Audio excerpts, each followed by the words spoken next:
Hi, it's Gary. Welcome to today's video. Those of you that have followed me for a while, you may realise one of my hobbies is collecting and using fountain pens. I really enjoy using these and the different styles of writing that it lets me use.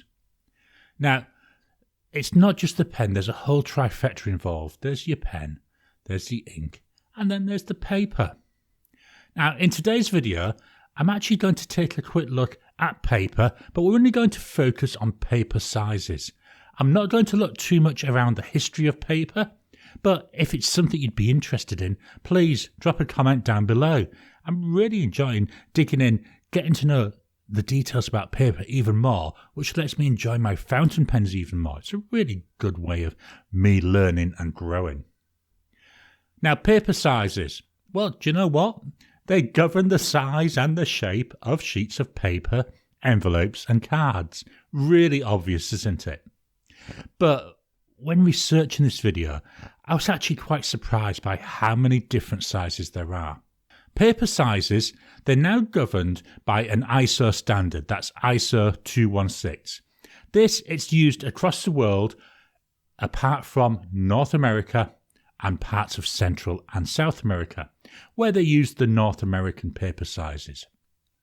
ISO 216 itself, it's actually based on a German standard that was called DIN 476. Because of the popularity of this German standard, it was adopted as this ISO 216 in 1975. There are three main size classes. They are A, B and C. Let's take a closer look at them. The A-sized papers, they're the most common papers. You know, we're all used to seeing these A4 size pages. Some of us, we may look at A5. But how do these papers get the names? What defines the sizes? Well, the A series of papers, there are 11 sizes. They go from A0 all the way up to A11. There used to be some additional sizes. I think it used to go up to A15, but they've all been discontinued now. A0, that used to be the starting sheet size. It's got an area of 1 square metre. The sides of these sheets, they're 1,189 millimetres by 841 millimetres. It gives an aspect ratio of 1 to 1.41421, which strangely enough, it's the square root of 2. Now, as we go through this series of sizes, each one is determined by folding the previous size along its longest side. So for an A4 sheet, here we've got an A4 notebook. I'm going to put it here. To get an A5, we would fold along this side. And here's one A5. And then if I put it next to it, we can see, there we go. So 2 A5s make 1 A4. Strangely enough, 2 A4 sheets, they'll make 1 A3. This was first identified and defined by a German called Georg Christoph Lichtenberg. I hope I haven't mangled the name. That was all the way back in 1786. So this paper size been around for quite a while, hasn't it? The A2, the A3, as well as the B3, B4 and B5 sizes. We'll talk about the B sizes in a minute. They were developed in France by Lazare Carnot, and they were actually released during the French Revolution. So again, been around for a long time. This was further standardised by Dr. Walter Portman, and he turned it into a proper system. And it was published as that German DIN standard way back in 1922. Now, when we talk about a paper size, we often also talk about the weight of the paper. And this might be in pounds, but usually it's in grams per square metre. It's actually based on the weight of an A0 sheet. 80 GSM means that the 1 metre square A0 sheet weighed 80 grams. That means for an A4 sheet, which is 1/16th of the size of that A0 sheet, the weight, it should be 5 grams, 1/16th of 80 grams. There are some additional sizes. Now they're based on the A0 size, but this time instead of getting smaller, they're getting bigger. So we've got 2 A0, twice the size of A0. We've got 4 A0, That's 4 times the size of A0. You get the picture? So that's the A sizes. Now let's go and take a look at the B sizes. And it's the next most common size family. The B size paper, that's got a different starting size. It's 1414mm by 1000mm.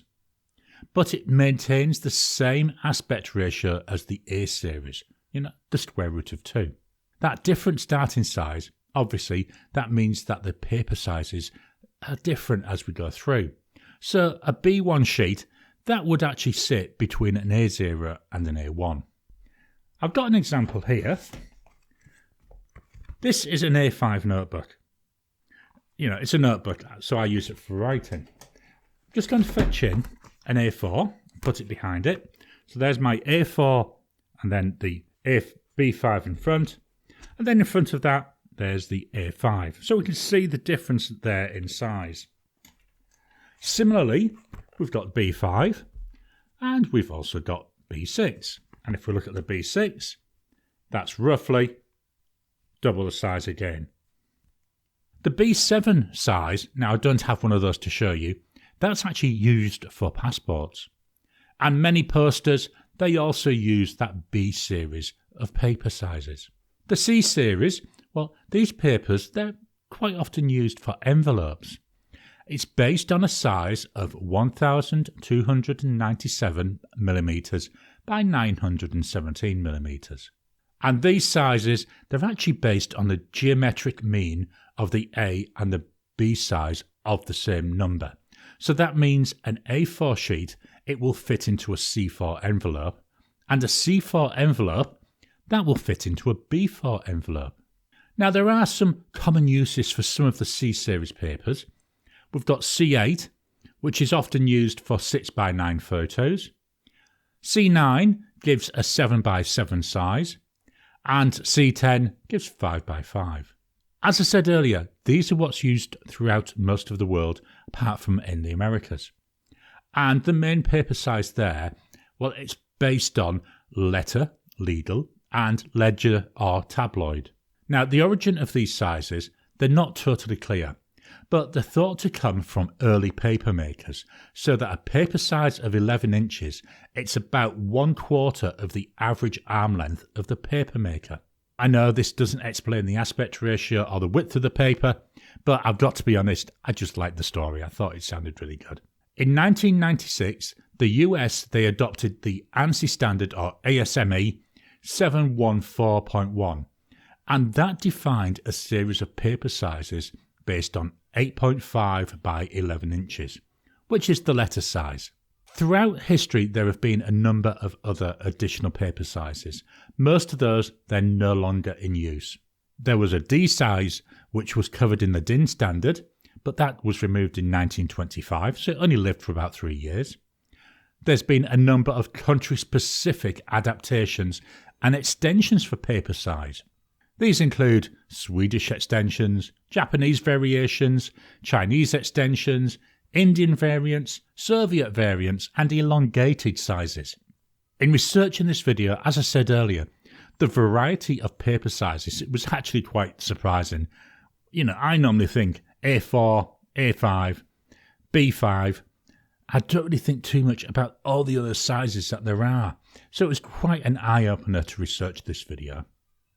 And you would think, for what is something which you would think would be fairly standard, well, we've got so much variety out there, and a lot of that variety, it's actually driven by the use case for the paper size. I hope you've enjoyed this video. As I said a few times, I've loved researching this because it feeds into my fountain pen hobby. What are your thoughts on paper sizes? As I've said earlier, would you like me to do some more videos looking at maybe the history of paper, maybe different paper types? Please drop a comment down below. Let's kickstart the conversation. Please hit the thumbs up button. Every time you like, every time you comment, helps with the YouTube algorithm. If you haven't already, please subscribe to my channel so that you can get new videos as I release them. I'll talk to you again soon.